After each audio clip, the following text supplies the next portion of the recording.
Erguvani kaftanı, yelpaze şeklindeki tacıyla hipodromda katıldığı bir tören sonrasında Bizans İmparatoru sarayın terasından ufka bakıyor.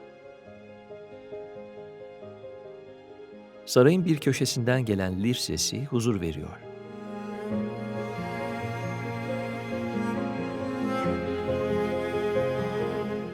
Marmara Denizi sakin ve dingin. Denizin ufkunda Prens Adaları huzurlu.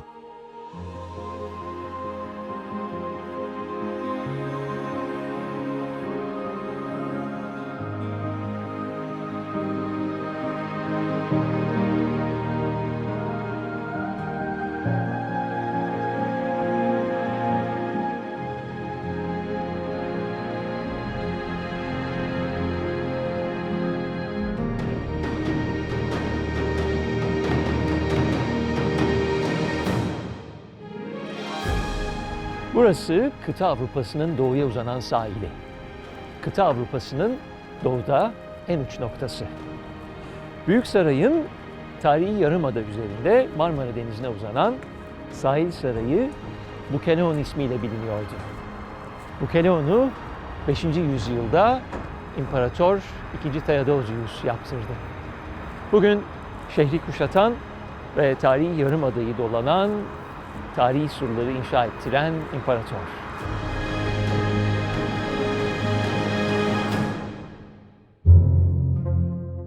Bukeleon Saray Yapı Kompleksi İstanbul ili Fatih ilçesi Tarihi Yarımada olarak bildiğimiz bölgenin Marmara Deniz bandında yer alan Bizans dönemi sahil sarayı olarak biliyoruz biz. Tabii yaklaşık 1600 yıllık tarihi bir süreç söz konusu. 13. yüzyıla kadar yapının kullanım gördüğü, 13. yüzyıldan sonra terk edildiğini biliyoruz. Gelin Bizans sarayında saraylıların birbirine anlattığı bir öyküye kulak verelim. Mirtane isimli kraliçenin sarayında aşk ateşine düşmüş genç bir adam bir öykü anlatır. Uzak bir diyarda Livistros isminde genç bir kral yaşarmış. Aşka inanmayan bu genç krala bilge kişiler İmparator Eros'un her iki cihanda ne kadar güçlü olduğunu anlatırlarmış. Bir gün ya da bir gece rüyasında aşkın egemenliğindeki dünyanın muhafızları, Küpidler, bu genç kralı İmparator Eros'un huzuruna çıkartmış. İmparator Eros, bu genç krala bir gün güzeller güzeli bir prensese, Rodam'a aşık olacağının haberini vermiş. 13. yüzyılda Bizans sarayında şiirlerle anlatılan Livistros ve Rodam'ın öyküsü, İran edebiyatından, Binbir Gece masallarından esintiler taşıyordu.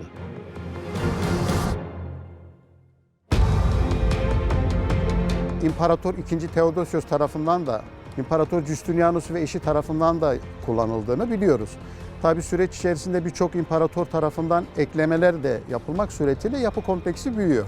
Bunu aslında İmparatorluk Sarayı'nın bir devamı niteliğinde düşünmek gerekiyor. Palatium Magnum, yani Büyük Saray ismi verilen yapılar ve binalar topluluğu zamanla gelişti ve oldukça geniş bir alanda ipekli halılara benzeyen mozaikli avlular etrafında büyük salon, Dafne Sarayı, senato ve hatta dini yapılarla adeta şehir içinde bir şehre dönüştü. Denizden bir dalga kıranla ayrılan Bukeleon Limanı ve saraya ismini veren aslan ve boğa heykelleri boğaza doğru seyreden Bizanslı denizcilere ve balıkçılara sarayı koruyan efsanevi varlıklar gibi görünüyordu. Prenses Anna Komnena da 12. yüzyılda yazdığı eserinde mermerle kaplı bu limana boğa ve aslan anlamına gelen Bukeleon dendiğini söyler.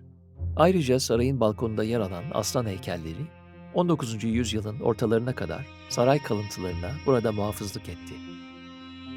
Bugün de arkeoloji müzelerinde ziyaretçileri selamlıyor.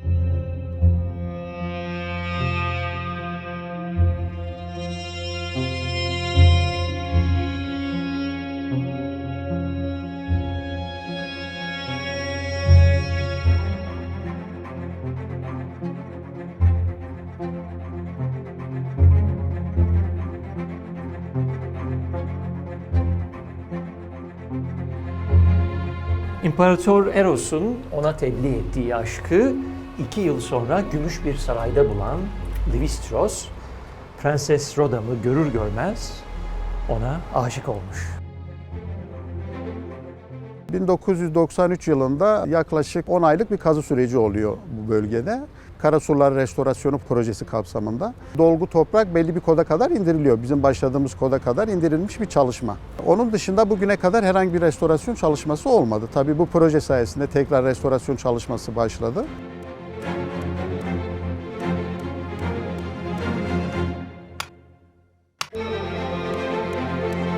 Bukoleon Sarayı'nda bugün devam eden kazı ve eş zamanlı restorasyon faaliyetleriyle Bizans'ın Sait Sarayı hakkında şimdiye dek bilmediğimiz detaylar gün yüzüne çıkıyor. 31 Mart 2021 tarihinde ilgili bölge koruma kurullarından gerekli izinler alındıktan sonra Arkeoloji Müzesi denetiminde İBB uhdesinde kazı çalışmamız başladı.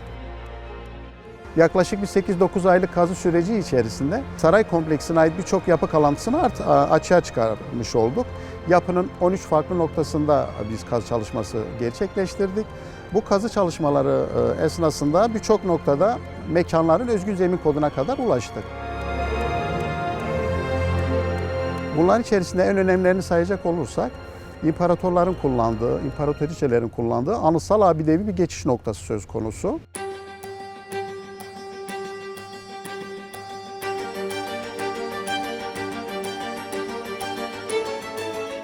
Yapı kompleksi içerisinde aslında en önemli nokta çok anıtsal kemerlerin olduğu, imparatorun limana gelip limandan saraya geçişini sağlayan abidevi bir geçiş noktası söz konusu. Basamaklı rampalı abidevi geçişin altında altı sütun tarafından taşınan aslında bir sarnıç yapısı da söz konusu.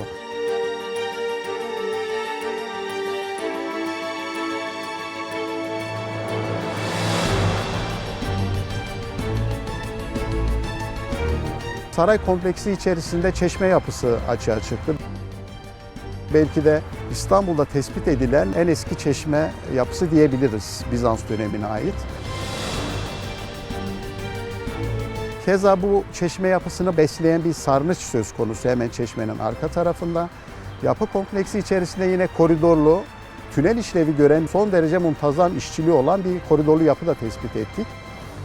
Fener Kulesi, geniş alınlıklı pencerelerin önündeki balkon ve Marmara Denizi'ne doğru uzanan bir iskele ile eğimli bir rampayla Büyük Saray'a bağlanan korunaklı geçidin zaman içerisinde birçok kez değişikliğe uğradığı anlaşılıyor. 6. yüzyılda Ayasofya'yı yaptıran Justinian döneminin İyonik impost sütun başlıklarının kullanıldığı eklemeler bizi arkeologların heyecanına ortak ediyor.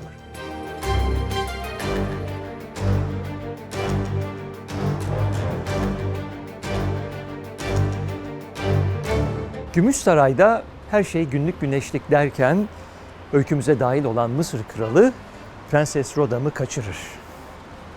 Genç kral Livistros aşkını bulmak üzere yollara düşer.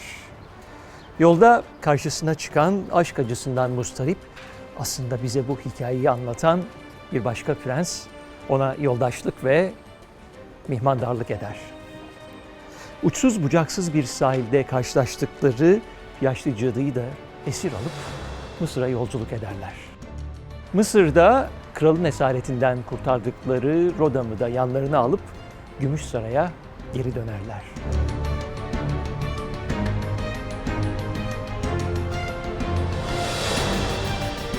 Deniz surları üzerinde yaklaşık 300 metrelik cephesiyle uzanan Bukoleon Sarayı kalıntıları 1870'li yıllarda hemen arkasından geçen demiryolu sebebiyle tahribata uğradı.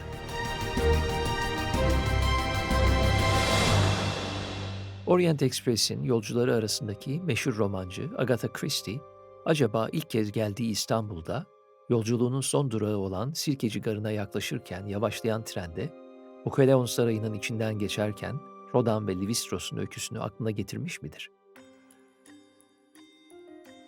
Sahilin doldurulmasıyla önünde inşa edilen yol sebebiyle denizle ilişkisi kesilen, önünden gelip geçerken farkına varmadığımız surların üzerine yapılmış Bukoleon Sarayı bir zamanlar göz kamaştıran Büyük Saray'ın bir uzantısıydı. Eş zamanlı olarak tabii kazı ve restorasyon devam ederken kamuoyuna açık, şeffaf bir şekilde süreç yönetildi. Bu kapsamda bizim her hafta sonu cumartesi günleri halka açık İBB Miras üzerinden gezilerimiz de oluyor. Yapılan iş gelen ziyaretçilerimize anlatılıyor ve alan gezdiriliyor. Bu açıdan da çok önemli.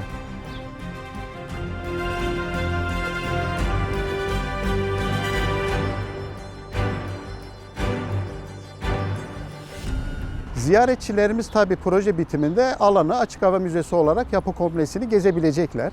O kapsamda kurulacak olan müze binasından da kazdan çıkan buluntularımızı da görmüş olacaklar proje kapsamında.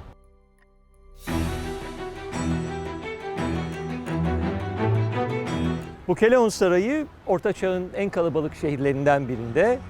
Hemen her gün katıldığı tören ve sıkı protokol kurallarından sıkılan imparatorun iç karışıklıklar, isyan, taht kavgaları, salgın hastalıklar ve kuşatmanın eksik olmadığı şehirde belki de huzur bulduğu tek yerdi.